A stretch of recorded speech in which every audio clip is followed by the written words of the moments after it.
Di tahun 2025 kuartal satunya bagus nih pencatatannya. Boleh Bagus. diceritain, Mas? Ya, so far oke, ya, justru lebih baik daripada tahun lalu. Ya. Oke.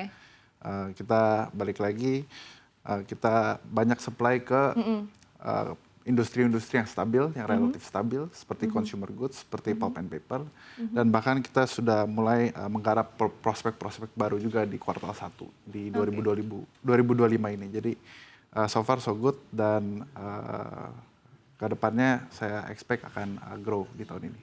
Oke, tapi kalau kita bicara soal tahun 2025 ini, Oke. nampaknya agak berat ya untuk banyak sekali sektor nih Mas Winston. Ya. Kalau di sektor Anda sendiri seperti apa? Tantangannya di awal tahun ini seperti apa, Mas? Ya, balik lagi sektor yang kita banyak supply kan sektor-sektor stabil, consumer goods dan pulp and paper. Yang which is mau manufacturing turun juga, tetap orang pakai paper, orang tetap pakai makan, misalnya tetap makan, tetap minum susu. Yes. Kan, jadi bisnis kita relatif stabil gitu. Untuk tantangan dari dulu sampai sekarang juga masih sama. Bagaimana kita bisa memaintain service level yang tinggi. Oke. Gitu. Gimana kita bisa memberikan customer satisfaction yang tinggi kepada customer kami. Gitu.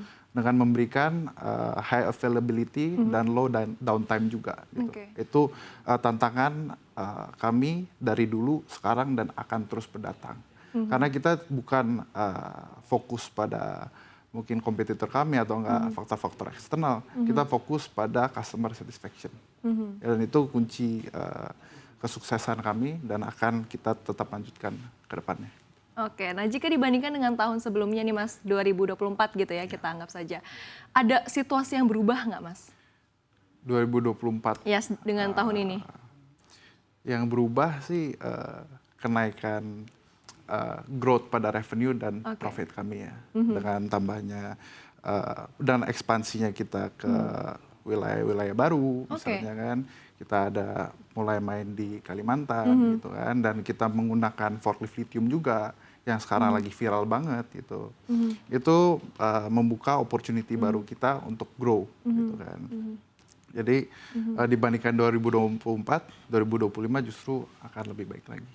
Oke, Mas, tapi kan forklift ini B2B ya, jatuhnya. Nah, tapi sekarang ini banyak sekali sektor yang lagi menahan ekspansinya karena daya belinya lagi rendah gitu ya, kita bilang saja. Nah, dari Smil sendiri seperti apa, Mas? Ya, tadi saya juga sempat lihat di berita ya, katanya PMI manufacturing lagi turun di Indonesia, indeks manufacturing.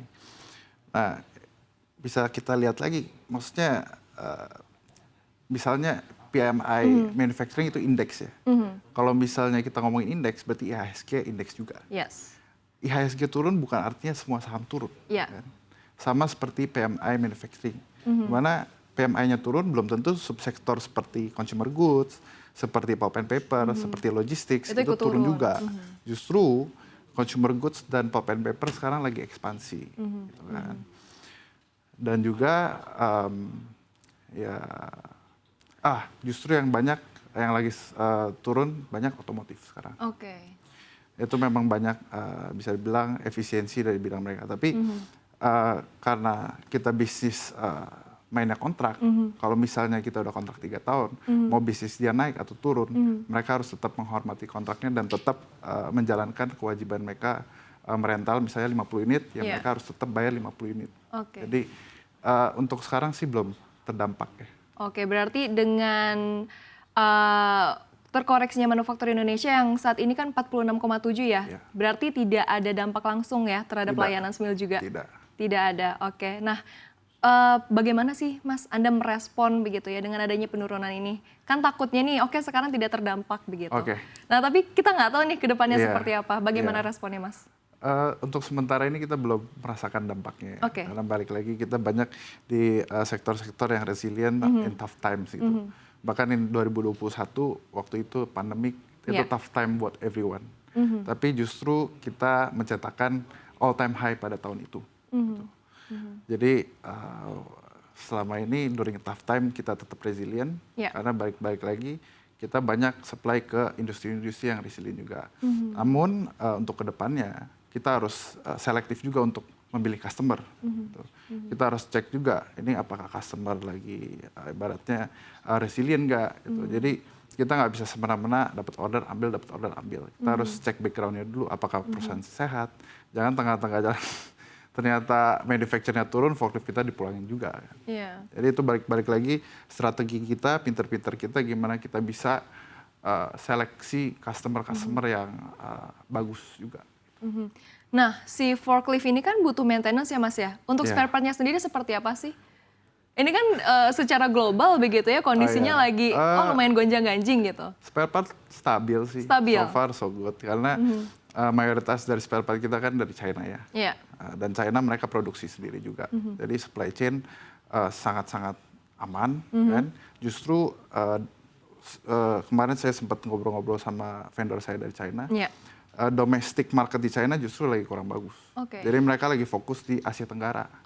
Jadi mereka sekarang oversupply bukan hanya spare part, tapi forklift, alat-alat forklift, ban, semuanya lagi oversupply, lagi diarahin semua ke Indonesia. Supply chain-nya aman, tapi harganya gimana Mas? Naik atau turun? Atau masih sama aja? Ya, bisa dibilang karena oversupply barang yang dari China, barnya dibuang ke Indonesia. Gitu. Otomatis harga dari alat-alat tersebut menurun. Gitu. And which is actually good untuk bisnis kita juga. Kita bisa kasih harga yang lebih kompetitif ke customer kita. Gitu. Nah saya kembali lagi nih Mas ke tadi ya kuartal 1 2025 PT Sarana Mitra Luas Tbk labanya ini 27,09 miliar rupiah, betul ya? Atau naik tipis 0,74%. Nah pendorong kinerjanya apa sih Mas? Tiap tahun kita incar growth ya. Sebagai pasti. Perusahaan ya kita incar growth kan. Tapi ya memang untuk nggak semua perusahaan bisa achieve growth itu. Gitu kan. Nah kebetulan kita percaya bahwa dari kita grow bukan as a perusahaan aja, bahwa emang marketnya sedang growing di Indonesia. Potensi untuk forklift dan forklift rental sedang growing di Indonesia. Karena awalnya orang yang tadinya pakai forklift, beli forklift sendiri, ngerasa repot, availability-nya rendah, mereka ngerasa lebih efisien, mereka rental. Gitu. Dengan rental kita bisa memberikan availability rate di 97 sampai 98%. Jadi itu saya rasa memang kuenya yang makin lama makin besar aja gitu. Dan kita ikut mengikuti growth dari marketnya gitu. Baik Mas Insan.